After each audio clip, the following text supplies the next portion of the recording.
Ladies and gentlemen, welcome to the Stand Up Speakeasy. I'm your host, Sareth, and every Stand Up Speakeasy, I invite a guest onto the show where they get vouched for, and that's how they get to be on the show. So this today, I get to interview Matt from Chicago, so I'm pretty excited. He hosts a show on a boat that started this month, so can't wait to talk about that. So, ladies and gentlemen, welcome to the show, Matt. Hey, Matt, how are you? Hey, how's it going, man? I'm doing well. Thanks for being on the show. Oh, thanks for having me. Awesome. Awesome. So, I guess we'll start with the first line in your bio, which says that you're a Chicago comedian and you produce and host an outdoor riverside comedy show called Stand Up on the Stern. What got you involved with Stand Up on the Stern? What came up? How did you come up with that idea?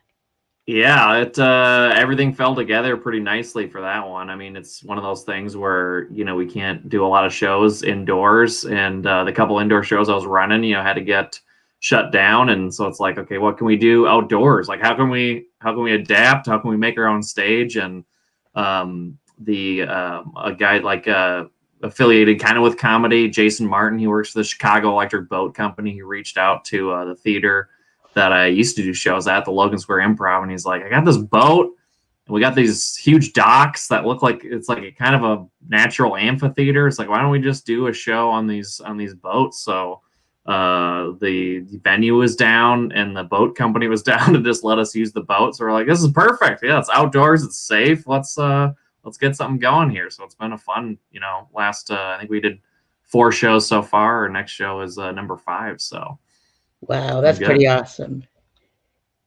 Yeah, got to do what you got to do. It's like, well, at least we got a couple months left of warm weather here in Chicago. Let's take advantage of it. Indeed, most definitely. And you're originally from Minnesota, and so your upbringing, it says, allows you for an observational style that's approachable and silly.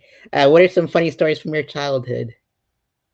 Oh man, yeah, it's kind of an interesting place to grow up. I grew up in Duluth, Minnesota, so it's like a couple hours north of the Twin Cities there, and like a couple hours south of Canada. So you kind of have this. It's like a mix of like Minnesota's like very blue. It's like very liberal, but it's also very redneck. So it's like you kind of have this good mixture of just like a lot of like just smart, funny people I grew up around, but just we also did just the stupidest, just like kind of backcountry stuff growing up. Of I don't know, yeah, like our favorite activity this time of year was to just go around, like drive around in a van and just like shoot paintballs at like inflatable Halloween decorations and just just like watch them bounce off things and and like go like teepee houses and like open bags of leaves and just getting car chases. That's kind of, I think, the staple of like you're just not really afraid. You just kind of do dumb things where it's like you're not that afraid. You're in this small town. It's like you're kind of afraid of the people, but not really. And so you just kind of roam around and like wreak havoc and just do stupid teenage things, and you can kind of get away with it, which is, I guess, it's kind of nice because we had a lot of freedom. But it's also like you look back and you're like, oh, I should have been in jail so many times over. Like, this is insane. Indeed. And one of my favorite bands is from Duluth, Minnesota, I believe, and they're Trampled by Turtles. Oh, buddy, you and me both. I just I've seen them probably like maybe 10 or 12 times live. I just saw them. They did the McHenry Drive-In Theater here. It was like one of those outdoor drive-in shows. And it's kind of surreal. You're just like in that flood of, in this big field, and there's just a bunch of cars in the drive-in show. And, the tech is like kind of rough. It's like, they're trying to play these like fine-tuned acoustic instruments. Like it was in like, 50-degree cold. So they got to like retune a lot. But it's one of those things where you're like, oh, I'm glad I did that. It's just one of those weird COVID things you're going to look back on and be like, remember when we were going to like drive-in concerts and that was like the only option for entertainment? Indeed. I saw them at Mavericks in Jacksonville, but when I move back to Colorado, I hope to see them at Red Rocks because they put some epic shows on there at Red Rocks. So. Oh man. Yeah. I haven't, have you been there? Have you been to Red Rocks yet? Yeah, I've seen Korn there, Avenged Sevenfold, a couple of other Body Count, Jason Mraz, and Wu-Tang Clan. So it's quite a huge mix. But different show types. Yeah, I was gonna say that's not all one billing, right? That's a no one billing festival. Yeah, it'd be pretty neat though, for sure. Yeah, no kidding. Korn played Red Rocks, huh? I guess that's an interesting Red Rock show. Yeah, it was neat. It was like part of the Monster Energy Drink festival that they had, the Rockstar Energy Drink, and so it was Body Count, Avenged Sevenfold, and Corn, and a couple of other Trivium, I believe, and some other folks. So it was pretty Oh, neat. nice. Okay, gotcha. Yeah, Red Rocks is nut. I saw yeah, who did I see there? Of JJ Gray and the Mofros, and I can't remember who opened for him, but yeah, it was just like any concert you see there is just awesome. I agree. And a band that I once managed called the Widowhood Effect, they covered "Alone" by Trampled by Turtles, Oh, and nice. it was so good that I thought they actually wrote it themselves. And they're like a three-piece band, but they sound like a six-piece. It's insane. So Oh, they were like Pueblo's version of Rush, pretty much. So really? That sounds. Wait, what was the band called? What was their name? the Widowhood Effect. The Widowhood Effect. Yep, Widowhood is one word. Yep, Nice. and type Alone on YouTube, and it's just a cool performance at a venue called the Black Sheep in Colorado Springs. So definitely check that one out. So Nice. Used to and are you still doing any involved in like the music scene? I am back home in Colorado. I have a festival named after me. It wasn't my idea. They call it Sareth Fest. And Nice. so we put music, comedy, storytelling, panels, podcasts, just everything we can into this a couple days. And it's free to get in. And it's just like we just have the time of our lives with the local comics. I try to bring in like out of state comics too if I can afford them. But but it's pretty neat. We just throw down, and we've been going on like 7 years this past September, so it's pretty neat. Okay. Gotcha. I was gonna say, yeah, bringing in out of town comics for a festival. Usually, it's just like, hey, we got a festival going on. If you want to put yourself up for free and spend all your own money to get here, it's like that's usually the festival route I know. Indeed. I try to pay the comics and the musicians, but like the local comics and the musicians they treat my wallet nicely. They go, Oh all yeah, we, all we want are the shirts. The shirts are so amazing because they're like half Hellraiser, half Fear and Loathing. We just mash those two together and they just love them every year. I'm like, all right, that's what works. And so some of them want cash to produce their album and some want food and some want drinks. And it just depends on what they want. And I'm like, I'll do my very best to raise all those funds for you. And then I'll get you guys whatever you guys want. So nice. Well, that's better than 90% of festivals, I think. Nicely done. thank you. It's a whole lot of fun every year for sure. Sweet. Indeed. And so you've also included loose jabs and you're an affable, nice guy. I think that's how you pronounce it. I'm really bad with, big words. English is like my second language. So I'm just like, I'll just say it how I see it. And affable, nice guy demeanor will lure you in and keep you laughing. So how is that? There we go. Oh yeah, the bios are always a little tricky to write. It's like how do you sum up your comedy in like a sentence? And yeah, kind of just affable, nice. That's part of the Minnesota nature, I think, too. Is I can kind of get away maybe a little bit being kind of silly and just maybe throwing a jab here or two, where it's just like yeah, we know this guy. Like he's just a goofy dude from Minnesota. So it's like I think that's kind of how I generally come off, and then at least it affords me maybe a little bit if I can go a little bit darker or or cover some tread over some topics maybe people don't want to hear. Where it's just like, but I mean, it comes from a kind of nice package, so maybe stay on board for a little bit longer as opposed to maybe coming in hot right away with some darker stuff or heavier stuff. Indeed, most definitely. That's my style of comedy. I get down and dirty, but I don't use any curse words. So it's an even trade. It's a tricky balance right there. I mean, if you can do it, more power to you. Indeed, it's a lot of fun for sure. And so it says here you recently quit your engineering cubicle job. That's pretty wild, dude. How come? Yeah, I a couple of years ago, I was, I mean, kind of the embarrassing part is like I was like in improv classes and I was like getting more into that, and I was starting in stand up. I just had no I was so over. I'm like, okay, I'm starting this new thing. I really love it. It's clearly like comedy. I've never liked something more, and I was just getting so into it, and my job was just starting to wear on me, and just that cubicle life where it's just I was coming home. Me and my roommate were just like pissed every day, and we're just like, why are we wasting 8 hours a day, this huge chunk in the commute both ways? and the bureaucracy, like things started just getting so much more corporatized. Like the company I was working at got bought out by a bigger company. So it was kind of like, it felt like when, Dunder Mifflin got bought out by Sabre in The Office, where it's just everything was just red tape and everything just started going slower and slower. And I'm like, I gotta try to make more time for comedy. Like I'm too tired to do it when I come home from my job. And it just felt like I was not doing enough of the things that I wanted to do. And I'm like, well, I made a deal with myself. I'm like, well, I've had some clients. So I'm doing like product design and engineering. So doing like kids toys, and I was working on, water, like portable water bottles. And I was like, I got a couple clients in that like water bottle space. I'm like, okay, so I've taken these on. I was kind of moonlighting on that. So maybe if I can like pay down my college debt and not be like afraid to, leave this comfy,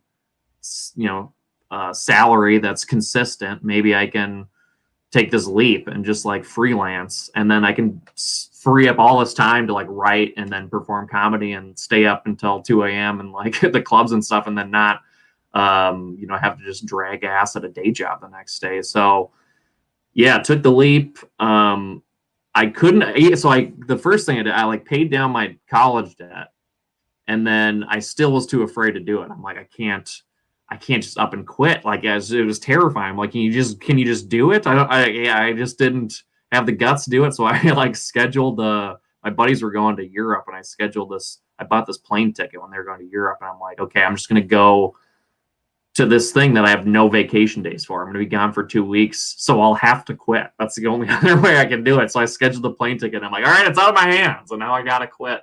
And so then, yeah, quit. And it was, a hell of a struggle for the first year and a half, maybe 2 years, trying to just scrap together clients and, not be broke. But, if you just eat rice and beans and you kind of keep your budget low and you don't have any expenses and you're just, going to open mics, maybe buying a PBR at an open mic or something, you can live pretty cheaply. So I just kind of scrapped it together and stretch it out. And now, clients are a little more consistent after been doing it for like 3 years. So it's a little easier, but yeah, definitely helped me like grow in comedy a lot quicker, because I could just write for at least like an hour a day or a couple hours a day in the morning, and then start, the engineering stuff when my creative juices were drained. And I'm like, okay, I'll do this.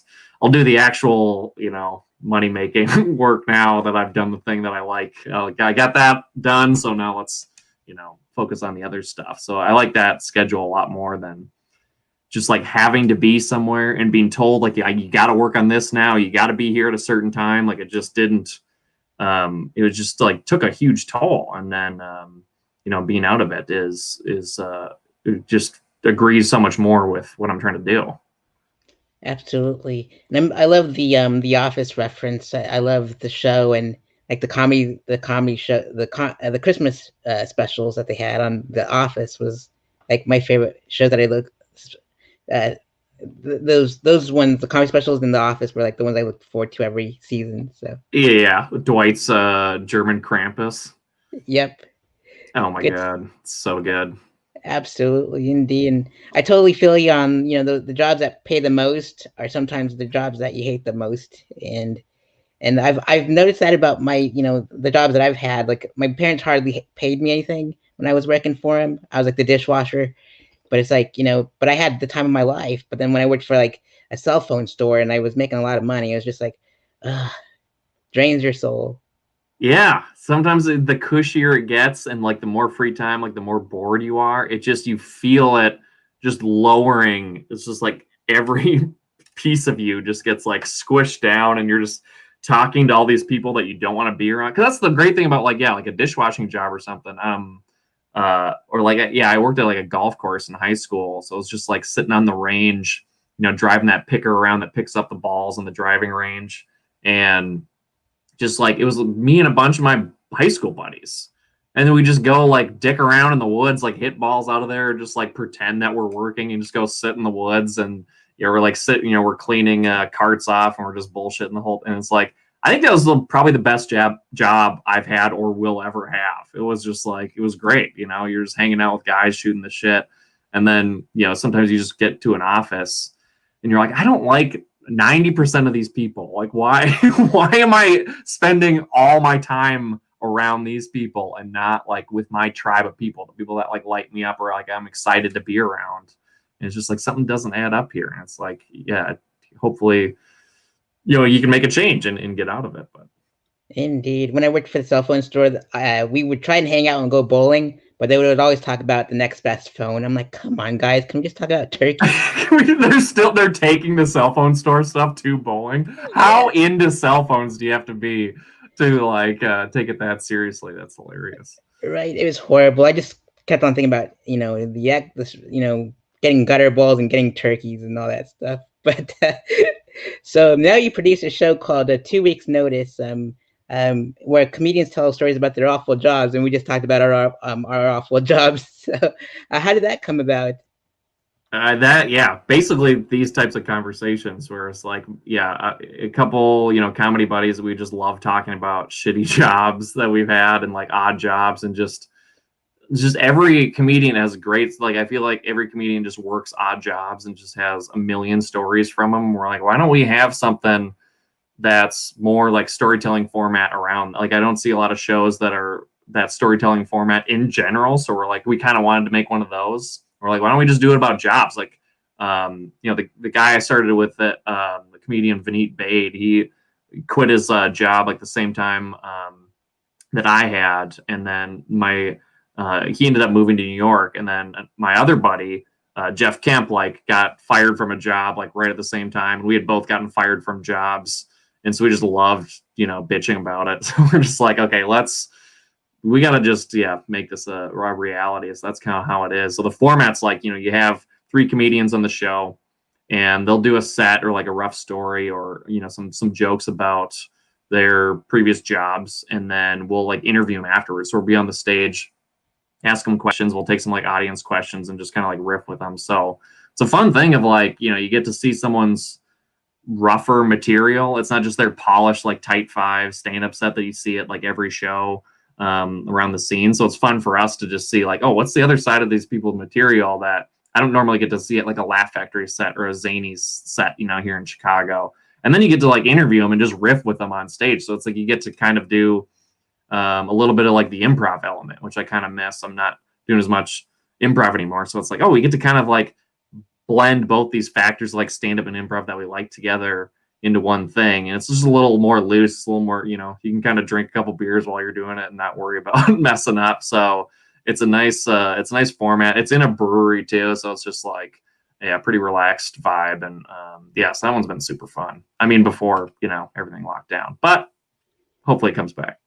Indeed. And speaking of a nice venue that was locked down was the Logan Square Improv, and you produced the weekly show Stand Up Logan Square with my pal Nick out there. What were those days like? Are those months like?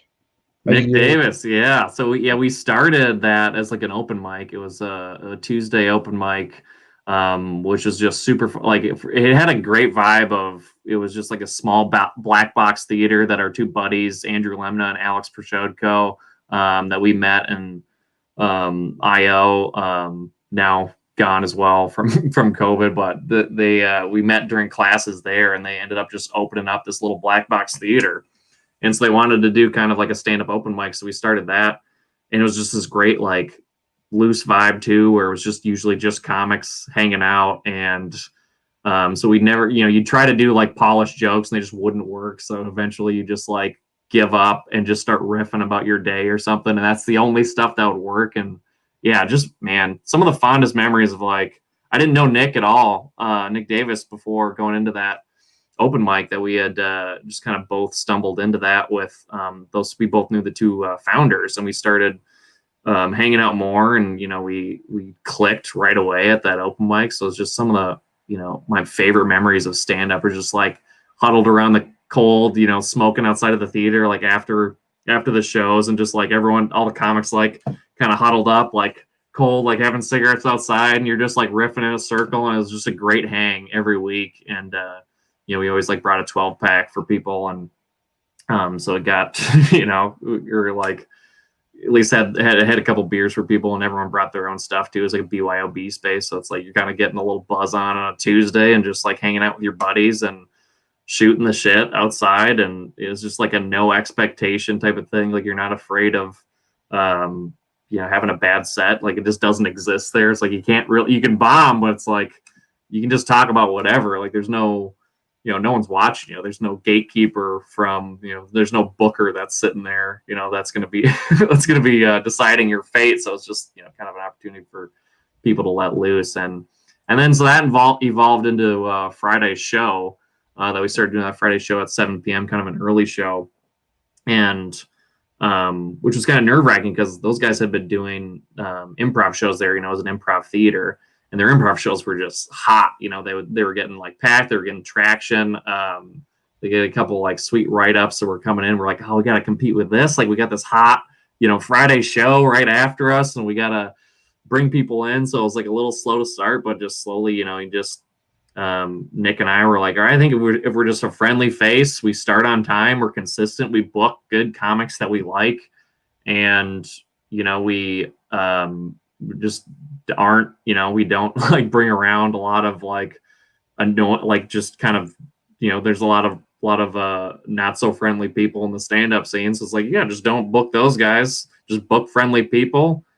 And then, crowd kind of like caught on. They're like, you guys run a good show. Like, let's keep doing this. So we were getting some traction. It was starting to, those shows were getting so fun. Like in February and March, they started getting packed. Like even in the winter months, we're like, oh, we're going to have such a good summer. This is going to be great.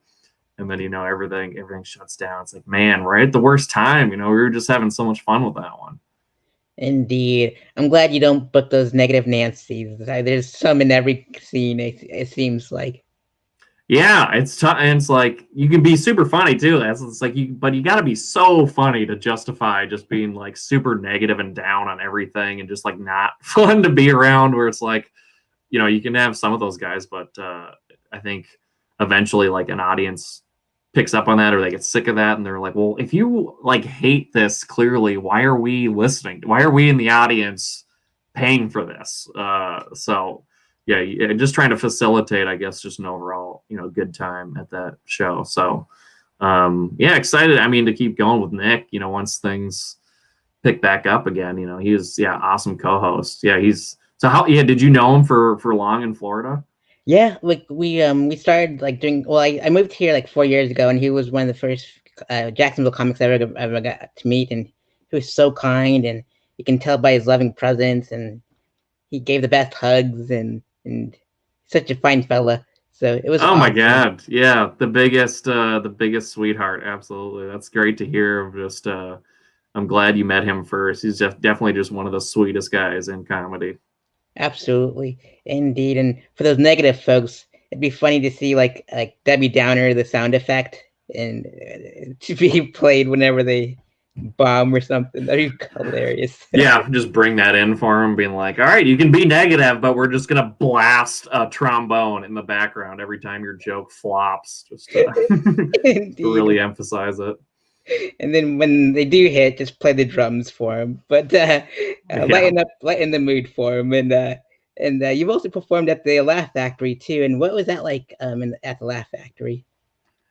Yeah, the Laugh Factory is a cool spot. It's I mean, it's just so massive. Yeah, I was trying to remember like the first time I performed there was like still only doing open mics, really hadn't gotten like booked on a whole lot. And yeah, it was probably gonna be like the most people I ever performed for like, I think they packed it up pretty good. So it was like, a couple hundred people there, and just trying to treat it of being like, all right, this is pretty terrifying. Like I'm not ready for this, or like I wasn't ready for it at all. I probably thought I was ready for it. But I think like going in, it was just so cool because I'd seen so many shows there. You see a bunch of your favorite comics perform there, and then it goes well, and it's like it's a little bit different too, where you're like just used to doing open mics to nothing or chuckles, and then you're doing maybe some bar shows to like immediate laughter you can hear, and then like the Laugh Factory is you got people going all the way back, or even up, so it's like the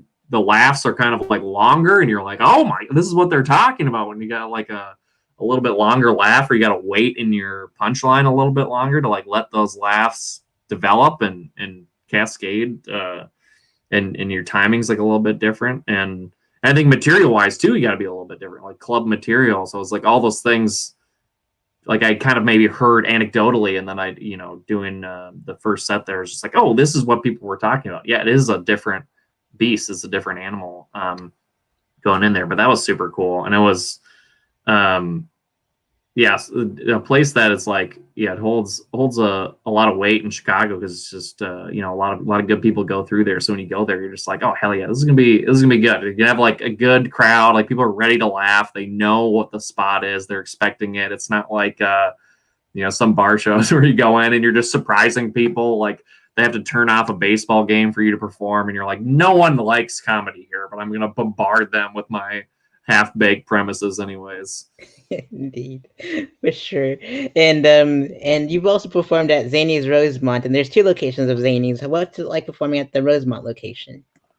Yeah, that's cool too, because it's like a lot of suburb people, and it's like, they're coming out, they're in like groups, or like they have a birthday or something, they're ready to laugh. So it's just good, good getting out of the city too, where you kind of get caught in the city of like, the crowds are, I guess, generally like tougher, but sometimes you just start catering and trying to do like more like hip or like topical things, and then you go to the suburbs and you can be like, oh no, there's like a different taste out here. I can't do a bunch of like local references or like hipster references as much, and they're not gonna hit the same. Like you kind of have, it gives you a good reminder of being like, oh, your stuff, needs to be universal, and if it's truly funny, it'll work in both crowds, or at least hopefully. So it is a good like lesson of, some of the stuff might hit way harder, and you're like, oh, I thought this joke was just, maybe a little bit more specific or more catered to the city, and it like hits even harder out there, and you're like, oh hell yeah, this is a nice surprise. And sometimes it's the opposite, where it's like,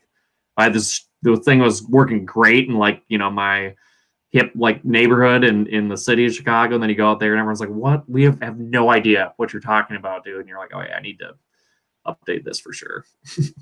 Indeed. And you've also performed at the Comedy Shrine. What was that like?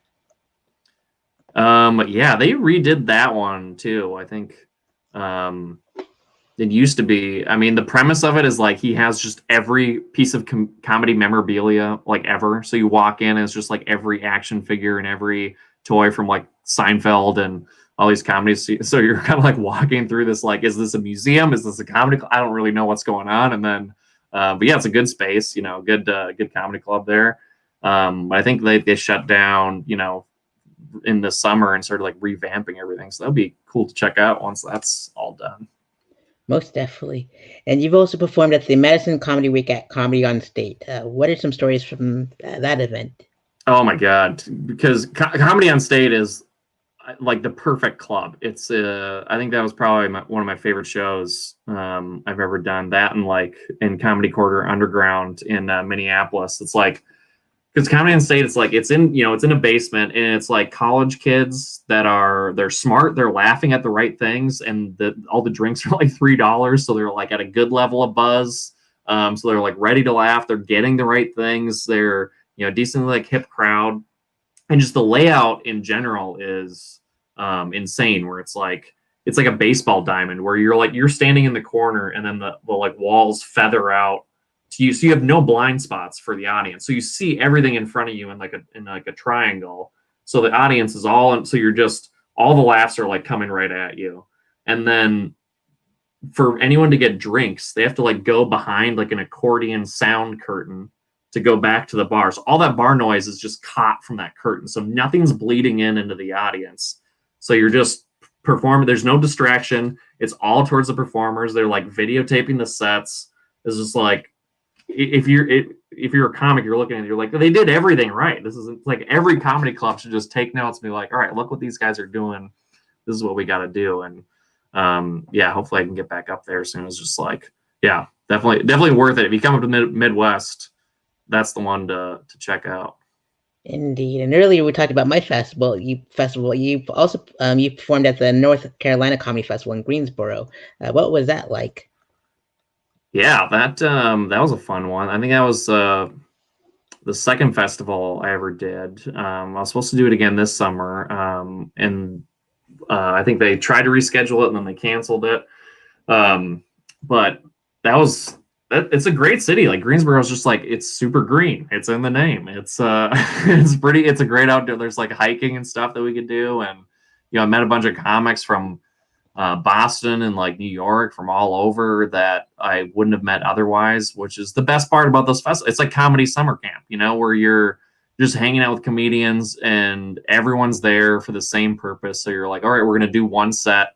We got all day free. We're just gonna like walk around this city and just hang with comedians, which is the best. You just get to be around funny people, which is like one of the whole reasons I'm doing this, just to be able to be around funny people and not be around stiff Brooks Brothers wearing shirt finance dudes all the time, which was what I was doing for 8 hours a day. I was like, oh yeah, this is the best. This is amazing that someone puts this on and just lets us hang out.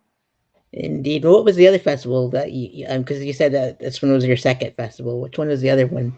The other one was the Mommy, Mary, and Joseph festival in Fort Wayne, Indiana. That was like a couple weeks before or months before.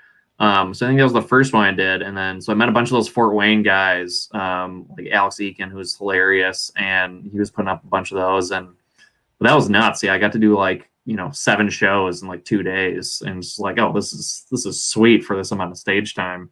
And they, flew in some really funny people like, Dina Hashem and Josh Adams headlined a couple of the shows I was doing. And so it was awesome to just see like, you have the billing of like 10 people. So there's like some of the local guys and like the Chicago guys, and like there's some New York people. So you just get to see like all the levels, and then the touring headliners come into, and they're just like a whole nother level where you're like, man, it's cool to just see the like tracked progression where you're like, these features, like I kind of see what they're doing and it's a little bit attainable. I can get there. And then I remember like seeing the headliners thinking, being like, can I ever get there? Like, how is that even? It's just every line they have is a laugh line, and you're like, this is just insanity. I remember just being blown away by that.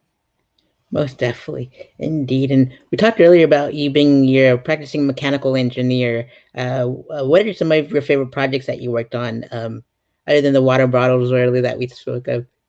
Oh man, yeah, I'm doing some real. I've gone across the board on a bunch of them in just the consumer product world. I think like my favorite one on the market is just so simple. Like those Bubba keg water bottles. I just there's like a twist top one that like the lid stays open and it holds like 32 ounces. I think there's a 32 ounce and a 40 ounce version, but the ice stays in it for like 72. For like 3 days. It's insane, and like it'll stay warm. Like I put like hot coffee in it one time and it stayed warm for like 2 days. I'm like, this is. I know I worked on this, but I forget. I'm like, this is nuts how well this works. And I guess it's really not. I was just copying technology that existed before. It wasn't my like invention or anything, but I remember working on that and being like, this is great. During quarantine, I've been working on a bunch of different stuff for freelance. Has been kind of fun, but I like feel bad because like, I mean, engineers and doing amazing things like during quarantine, like some of them, converting like factories to make ventilators and stuff. And then I think people expect that I'm like doing the same thing, and they're like, yeah, mechanical, what are you working on as a mechanical engineer right now? And I'm like, I was like, those like things that like shoot electricity into your face to like remove wrinkles. Like I was working on the stand for one of them, like not even the actual stupid thing. I was working on the countertop mount for one of those for like 4 months. I'm like, yeah, this is how I'm helping humanity right now. It's like working on, a little pedestal thing for a skin iron, basically, is what it was. So that's essentially what I was doing for most of my quarantine. Indeed, most definitely. And I visited your website and I got to see some of the cartoons and your doodles on there. And Oh, nice. Yep, and they're pretty neat. And so it says that you doodled through a large portion of the engineering school of yours, and it led to cartooning. So that's pretty neat. What do you remember drawing in engineering school and all that good stuff? Oh man, yeah, that was I just remember, being obsessed with drawing. It's always been like a little escape if I'm just like bored in a lecture, or like I remember just drawing through like most of those corporate meetings that are like 3 hour safety meetings, just like doodling in my planner or something. Yeah, I did it ever since I was a kid. It's like I remember like even in like fifth grade, I was like doodling of like this my teacher, Mrs. Z, and she was kind of a bigger lady, and I like drew her like trying to get out of a window and getting like lodged in a window, and it had like a speech bubble over it that said like, am I stupid? Yes or no, circle one. It was like 10-year-old dumb. But I remember like passing the note like to my buddy, and then just seeing her come and like intercept it like mid pass, and like opened it up and just was like aghast, and she took me out to the hallway, and she's like, "This is totally unacceptable. Do you know how this like makes a person?" And I just felt so bad. And she's like, you're getting detention for this. And it was like the first time I got detention. I was such a good little rule follower, and I remember just being terrified and like never wanting to draw again after that. And even like I got to detention, and like the teacher that was giving detention was like, "Oh, Matt got detention. Wow, is he a bad apple now?" They were just like laughing at me. I'm like, "This is serious, all right? I'm not supposed to be. It's gonna go on my permanent record." They're like, "Oh, we got a real badass on our hands now." Yeah. Indeed, for sure. And I am like my advice in school was just writing short stories instead of taking notes. And I think that's what made me like spend 7 years and got a 4 year degree. So it's like, oh well, it happens. Was it in writing? Were you writing, or what was your degree in? I majored in mass communications, and I got a degree. Like my emphasis was in journalism, so it worked out pretty good. So, it, There you go.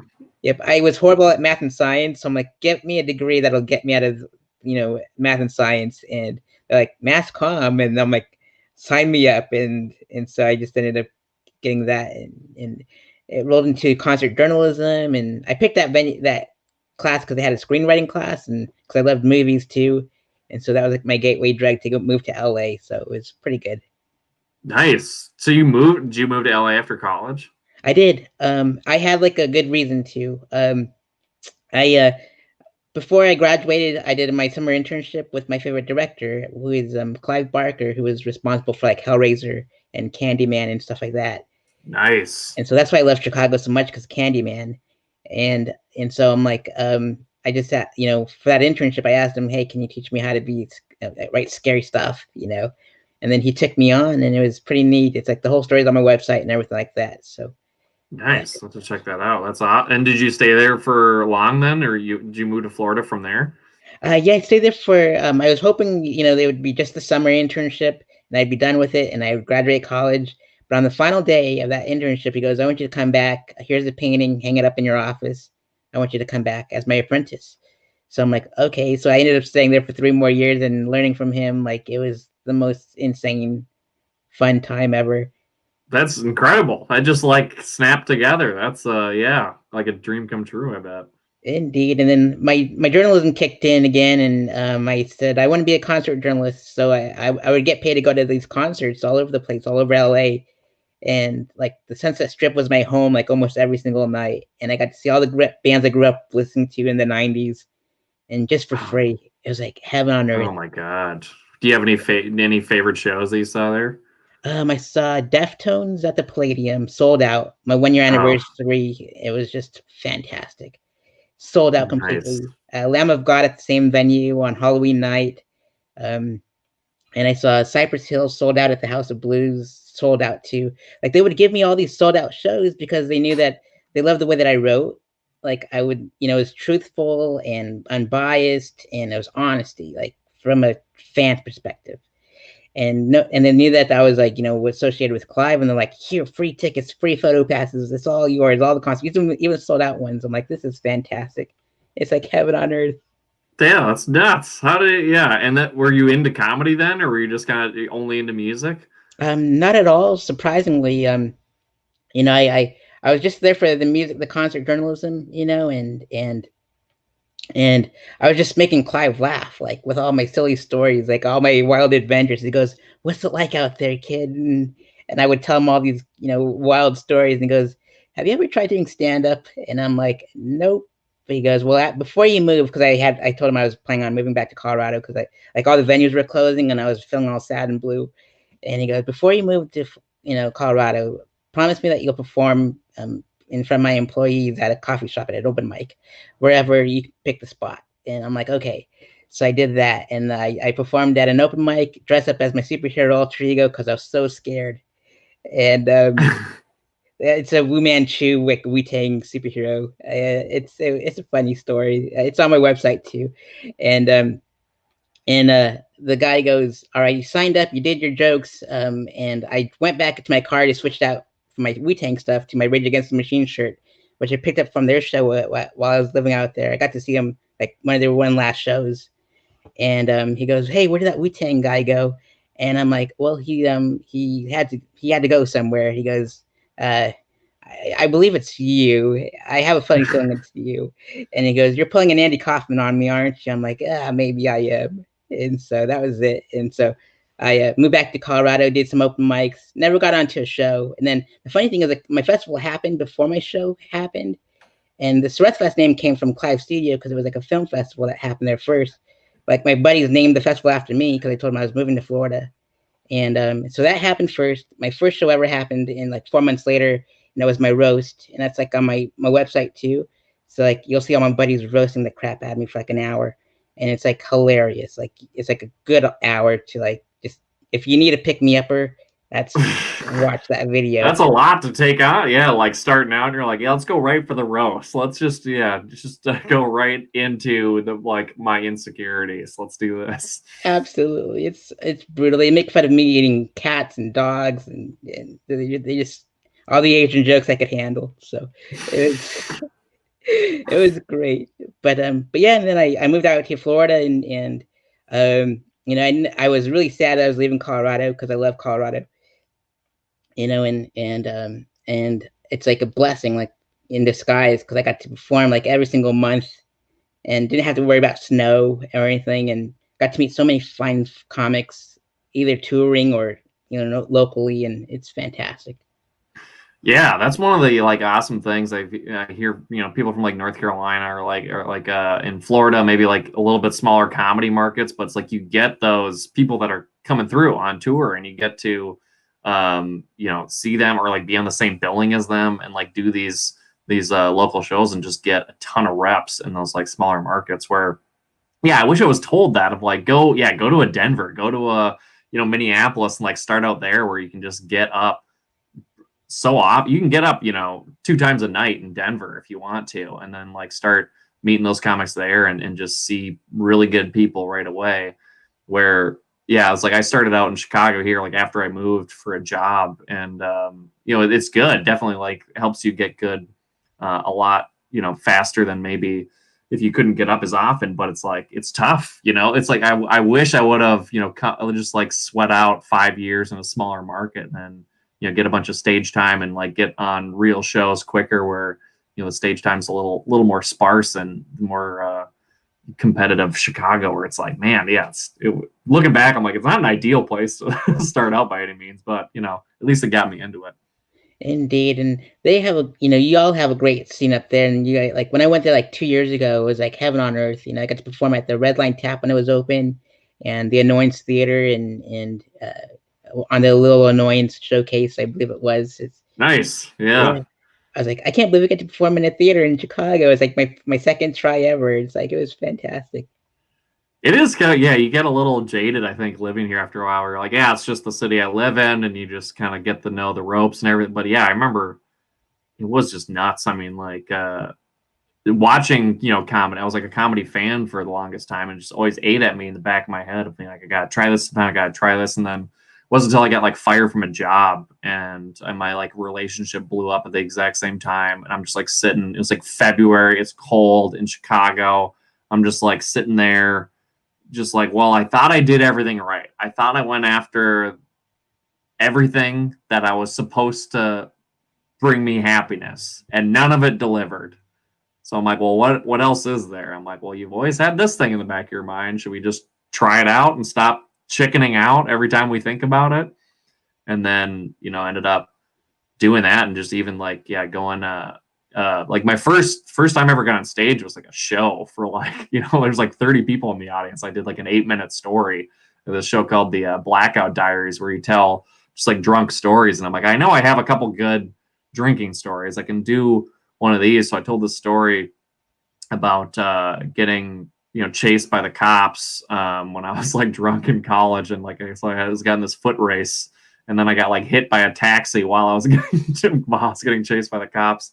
So I'm like, I got this one I think I can like sweat out 8 minutes on stage, but I was just so nervous. I was like, I'm in Chicago. Like, I've seen all these awesome comedians here. Like, I don't belong here. Like, I can't do this. And then, did that one time, and I'm like, oh, this is it. This is the best feeling I've ever had on anything. Like, I felt like just superhuman. I remember looking at myself in the mirror in the bathroom and just like, we got to prioritize this above anything. Like, we cracked something open that we can't put back in the bottle. And it was, but it was wild. And then I do 3 open mics and bomb all of them. And like, just every open mic was horrible after that. I got such a great first taste. So I thought I just like killed. And I probably did okay because it was like real people in the audience. But then the swift reality comes in, closes in, and goes, oh yeah, you got a ways to go before this is fun. Indeed. What, if you don't mind me asking, what did you get fired from? What job was it? This was for a toy company. It was designing little red wagons. Just couldn't. Yeah, it was kind of an interesting thing of like, it was like, I was 26 and been working there for a couple of years, and it's just like super hectic. Like, small team. You got like 4 or 5 projects going on at a time. It's like super high stress, and I was like doing all these like electronics projects. I just like was totally out of my depth then as like a mechanical guy. And I'm like, look, I want to go back to the way things were. I want to go back to my old job description. I think we got to rewrite this job description. Like, I think that's what we got to do, or I'm going to take off, And they're like, yeah, then you're fired. Like, you have no weight to say anything. Like, I thought I had this like ultimatum. And, so then that like blew up in my face completely. But really was the best thing, looking back on it, like any of those things, any of those like real hardships where you're like, what did I thought it was the end of the world. I thought I was like, I'm never going to get a job again. I'm a worthless engineer. Like, I don't have, like, clearly they were right, and I can't hack it. And I should probably just like find some other career. Like, all that self-doubt and self-loathing comes in. But and then you realize it being like, wait, it's just a job, and it doesn't matter for any, and it's like, I don't need to tie my self-worth into this. And I think I had tied my self-worth into it so much. So it's like, it reminded me, I'm never going to give that power away to anything ever again. I'm never going to like have my self-worth tied in a profession, or like tied into these things that we wrap our identities up into. It's like, I'm going to have my self-worth defined by the things that I'm proud of, and like my processes, and what I'm on, either on track, or like, the things I hold true. So it's like, I need to give that to myself. I can't let some external factor that could just get the rug ripped out from under me define who I am, or like call the shots. Like, that was just, I put way too many eggs in that one basket. So now, at least, working for myself and like doing the things that I'm like excited about when I'm excited about them, the projects that are creatively fulfilling to me, I'm like, well, this is great. And I can have a bunch going on at any given time. I can have 3 or 4 clients going on. So if anyone gets ripped away, I'm not going to be in a position where it's detrimental anymore, at least from work or from comedy. It's like, well, stand-up got ripped away. What can I do? Oh, I'm going to start writing sketches. I'm going to start writing scripts. I want to start drawing again. I want to do more cartooning. And it all excites me. So it's like, I think it was a big lesson, and like one of the best things that happened to me, because it just taught me that I can't give those external locus of control that much weight in my life, where I gotta define it more for myself. So really, like, yeah, it was a good split in the road when that happened at the end of the day. Indeed, I agree with you. Like, my dad fired me from the restaurant business, so it's like, oh no, fired from your dad? What? Yeah, it was pretty bad.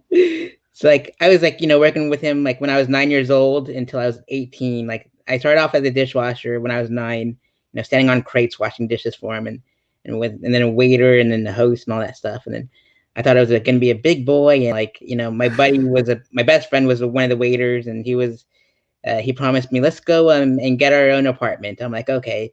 And I'm like, cool. And so I was acting like a big guy to my dad, and I'm getting my apartment. I'm gonna move away. I'm quitting. And he goes, you can't quit. You're fired. And I'm like, oh man. And so that's how my dad fired me. And then it turned out that he promised my sister the same thing because they were dating. And this could be like a good story for your 2 weeks notice show. Wait, hold on. I missed something in there. Who your sister was gunning for this job, and she Oh no, was dating who? the guy, my best friend was working at the same restaurant that my sister was. She was like the manager. Yeah, So they were dating. So he promised her to be your best his. friend and your sister were dating. Yep, and he promised her that he would be his roommate too. Okay. So it'd be like a triangle. And I'm like, I thought I was gonna be your roommate. And then he goes, I also promised your sister that we'd be roommates too. So there's gonna be the three of us living in this. And I'm like, oh hell, I was trying to get away from my sister, but all hell breaks loose as part of my material on stand up, and it gets really That's graphic. And I ended up going back, moving back home, and working in at Home Depot afterwards. But there was more to the story, but I'm like afraid to say it on air because like my sister doesn't know some of the things that happened. But once we go oh off my. there, This is such a gold mine of material. This is like a weird, yeah, like this triangle of your, even this, the dynamic of your sister and your best friend dating, and then like almost living in all that same room. That's just such a, yeah, it's a weird scenario to be in. indeed, it gets messier and stuff, and there's like, but it's a wild story that I'll have to tell you, on maybe off air or something. Because if my sister watches this, she's like, you're the reason why we broke up. I'm like, yep. So it gets Yeah, I mean, if you're like, yeah, if you're young and your sister's like date, I feel like there's no way you don't sabotage that, right? Like you're gonna throw a wrench in that relationship at some point. Yep, indeed, it's pretty wild, and it was an interesting story that I'll tell you. It'll probably be in Yeah, a book too. So yeah, put that down. Yeah, scrub that for material for sure. Of just like you were scrubbing dishes as a 9-year-old. Man, that's intense. indeed, and I was afraid of like falling into the pots and pans and stuff, and so my mom had to wash those for me. And it was like a family-run business, so like everyone worked, for each other, and that's like one of the best jobs I ever had was working in the restaurant business. So with my Yeah, family. that's cool. I feel like yeah, in like northern Minnesota, like I don't know. Yeah, the white folks, we don't have that good family business thing. We don't have that good. I'd be like, yeah, I should have been washing dishes when I was 9. Why didn't I? Would have built some character. I think I probably wouldn't have been as entitled of a 24-year-old. For sure, it was wild, and it's like child labor at its best. So Yeah. Were you getting paid at all, like a nickel an hour or something? Was it uh, like not until like I had to say something like in my teenage years. He goes, "All right, son, I'll make it up to you. I'll just pay for your college." And I'm like, "Okay, that works." So so you you didn't even have the conversation of payment for 4 years until you were at least 13 or like 14, and then you're like, maybe we should renegotiate this deal of free labor. yep. And like I was like, I remember like being a waiter for like the longest time, and like saving up like every single tip to get a PS2, and that's how bad it Nice. was. So yeah, it's like the last video game system I ever owned too. So Yeah, I haven't gotten back into it. I got I think the 360 I had, in college in like 2012. That was my last one. I don't know, I'm tempted now in quarantine. I think I'm gonna get back into it. most definitely, indeed. I can never turn down a game of Qbert. That's like my favorite all-time game. So Dude, Hubert. For some reason it adds up. I'm like, yeah, he's a Cubert guy. I think yeah, that makes sense. I always get high scores everywhere. My best friend, like a new best friend, the one that I have now, like we've been best friends for 20 years. And like he would download to his PS3, and I'd get like the top 20 scores, and he'd be so mad because they were so high that he would never reach them, not even the 20th score. It's fantastic. Have you seen King of Kong, Fistful of Quarters, that documentary? I haven't, no, but I'm a fan of Grandma's Boy, but I'll definitely have to check out King of Cog. Yeah, there's a scene in it with like the Cubert champion of like so there's all these like old arcade champions kind of come together and like in these like massive tournaments, all about like the Donkey Kong high scores, like the one they're going for. But I'm just like, this would be awesome if you're just in the background like doing the Cubert high score. It's like you and like this one old lady is like, she's like the master at Cubert, which is fantastic. Indeed. What's your favorite video game? Oh man, I was super into NHL '94 on Ah, Super Nintendo. I played that a lot. I still have the Super Nintendo. I think I gave it to my parents recently, but or not for them to play, but for them to house in their basement because I ran out of room in my tiny apartment. But yeah, what else did I play? I played a lot of Halo and LAN parties, a lot of like Halo 1 and 2, connecting the old Xboxes together. Um, Diablo 3 I was super into. That was like a entire summer, I think, where I just didn't even go outside. I like played maybe sport, like I played like baseball, and then that was it. I would just go inside and play Diablo 3 all day. indeed. I loved NHL '96. I had it for the Sega Genesis, and like I only picked it Yeah. up because like Peter Forsberg was on the cover, and I was like, I can't turn this down. Like the Avalanche were my favorite team during that time, and they were battling the Red Wings, and they would always get into fights. And it was just fantastic. Oh yeah, the goalie fights. Oh yeah, it was so bloody. It was fan Chris great. That's right. Indeed. Yeah. And so Patrick Waugh and yeah, Forsberg. oh yeah, Joe Sakic, the whole was Yep. fantastic for sure. And so the other parts of some other stuff that you might not know on your website was I was once a model in my younger years, specifically as a child for Oshkosh B'gosh overalls. What do you remember from that shoot?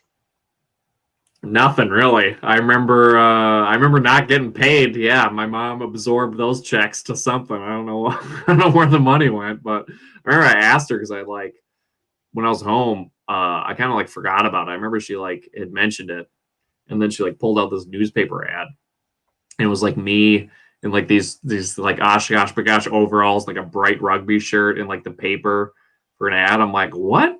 It's like, were you just like touting me around as like a 2-year old to like go model things? And she's like, yeah, you were just a cute 2-year old. I thought we'd try you out, and I'm like, well, do we get paid for any of that? And she'd be like, yeah, we probably did. I'm like, okay. I'm glad we have another thing in common where our parents didn't pay us for the job that we did. There we So go. Well, indeed. I wasn't washing dishes. I was just, probably sitting there with a lollipop in a photo studio. Indeed. So you also flew a prop plane when you were 11 years old at science camp. What do you remember from those science camp days? Oh yeah. That I forgot I put that in there. That sounds like weirdly braggy now that I'm hearing it written back to me. I'm like, I'm gonna take that out of there. Of like, I just thought it was like a weird, like a weird thing. Of like, I went to these science camps all the time. I was a big nerd kid, and we like built model rockets, and we like but we had these Cirrus is like the company in Duluth that makes these little prop planes like a Cessna, and we went up in them, and he just took us up like as a 12-year-old, like one at a time. And then in the copy, he's like, you want to take control of the plane as a 12? And I'm like, yeah, absolutely. So you're like gunning around, and you're just, I guess once you're in the air, it's really not that dangerous. But I remember thinking, like, this is wildly, you're just letting a bunch of random 12-year-olds who've never, it's like maybe they have some video game experience, but just no driving experience at all, just like rip around in this thing. I just thought that was kind of like, it's kind of nuts. And I feel like that might be, maybe that's like a backcountry thing of being like, yeah, let them fly a plane. They're old enough. It's about damn time to start pitching around here. Indeed.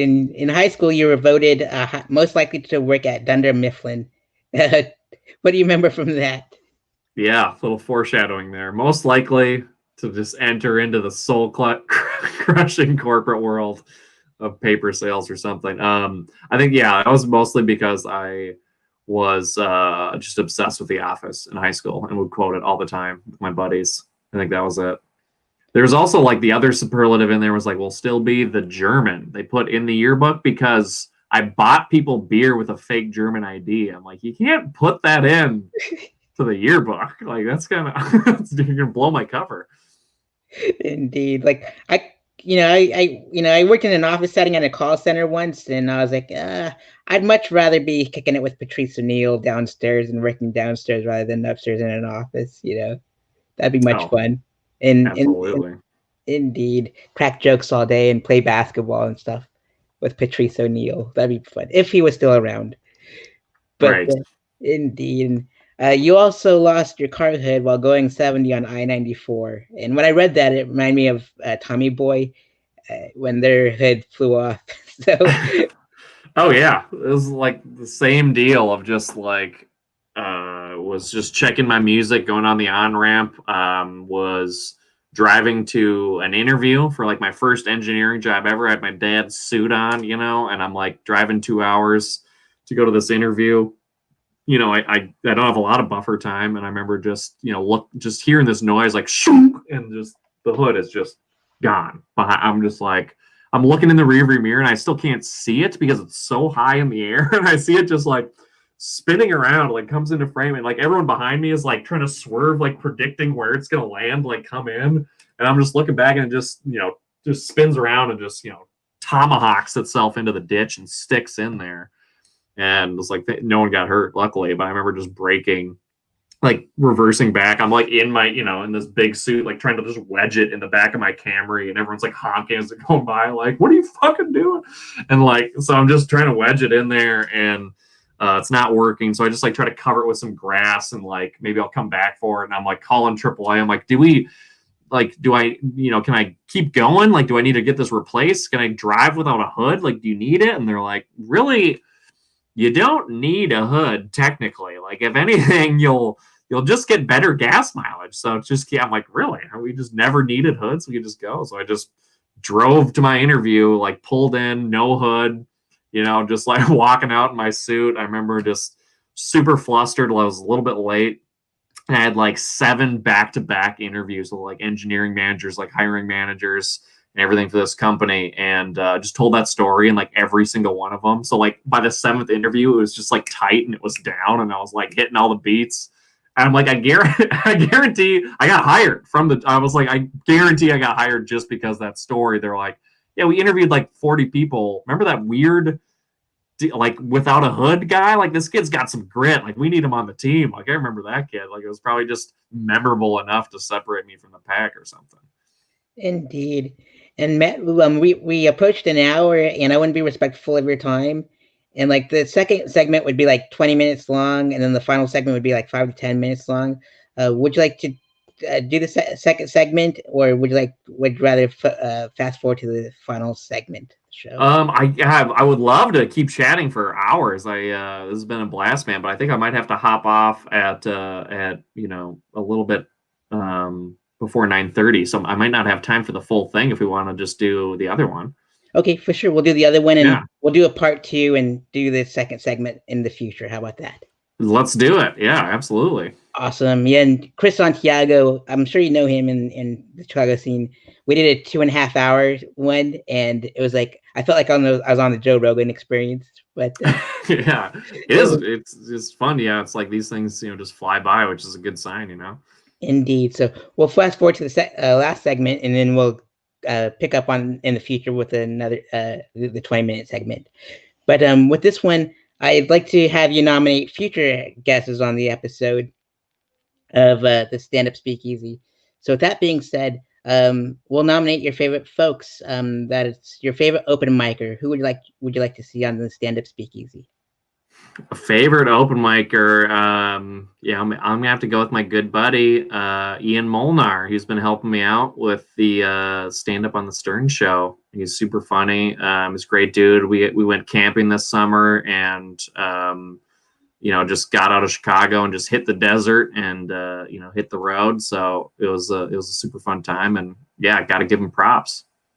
Indeed. And your favorite host besides yourself? Ooh, favorite host. I mean, yeah, talking about Nick Davis. I mean, he's a great host. I love hosting stuff with him. Yeah, he's been fantastic. Indeed. And your favorite feature? Ooh, favorite feature right now. Um, yeah, I love seeing. Yeah, I mean, I there's a lot of like feature slash headliners that I love seeing in Chicago. Pat Bulduck's a great feature that he's around Logan Square, my neighborhood over here a lot, and he's just super consistent, super tight. Yeah, he's been awesome. Indeed. And your favorite headliner? Man, yeah, Chicago's got some good folks right now. I think we just had on. I saw this guy's album recording in Minneapolis, and we just had him on this stand up on the Stern show, and he's just insane. He's so funny and just yeah, really has like a wealth of material that he can like dive into. I just see him doing new stuff every time I see him, which is just nuts. And it's all like just polished and solid, which is just infuriating. You're like, how's this happening? But yeah, Jeffrey Asmus in Chicago is like a Minneapolis guy as well, and I think moved to Chicago again recently. Indeed. And your favorite showrunner? Ooh, favorite showrunner. It'll go with my. I started comedy on the exact same day as her. She's a really good friend, and she runs a ton of awesome shows. She's really good at putting shows together and really funny. Learned a lot about running shows from her. Is Mary Kate Beck in Chicago. Awesome stuff for sure. And we'll talk after the show, and if I can figure out which date works for you for the 20-minute segment of the show. But for now, please visit Matt's website. You can see that below, and follow him on Instagram and YouTube and Twitter, and that's all there as well. And it's on the description box below as well. And also donate to My Block, My Hood, My City, and that's the website you'll see that's on the bottom there. And if you can, donate to Matt's Venmo, and that'd be awesome because I'm trying to raise funds for the comics too on these stand-up speakeasy. So with that being said, Matt, are there any final words you'd like to give out to the audience there tonight?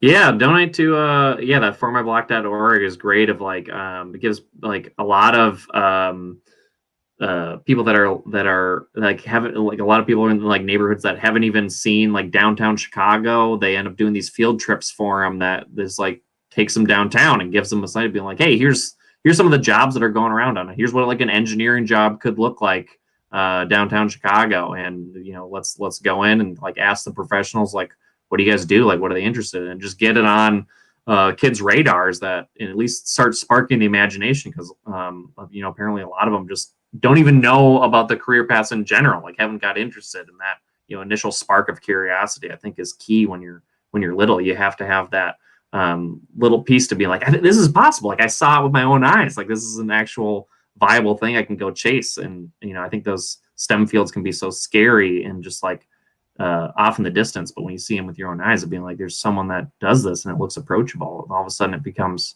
a reality. So I really like that those guys do that. Absolutely, definitely support everything that you see scrolling on the bottom of the screen there, and if it's easier to click on them, it's also located beneath the video in the description box below. So with that being said, thank you so much, Matt, for nominating my future guests, and I'll reach out to all of them. You might have to help me out with their spelling because sometimes I reach out to the wrong people, and it's like, oh my gosh, I can't believe I reached out to the wrong people. But because some of them are the same folks, same spelling sometimes, so I might need your help on that.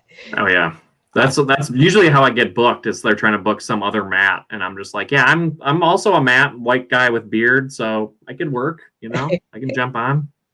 Indeed, for sure. And Matt, thank you so much for taking time out of your day for the stand-up speakeasy, and I look forward to having you in the future and doing the 20-minute segment with you. And so let me know which day works for you and what time, and then we'll plan that out. Oh, absolutely. This was a delight, Sareth. Thank you so much for having me. Yeah, it was super fun, man. Awesome, Matt. Thank you so much, and until next time, we'll see you at the stand.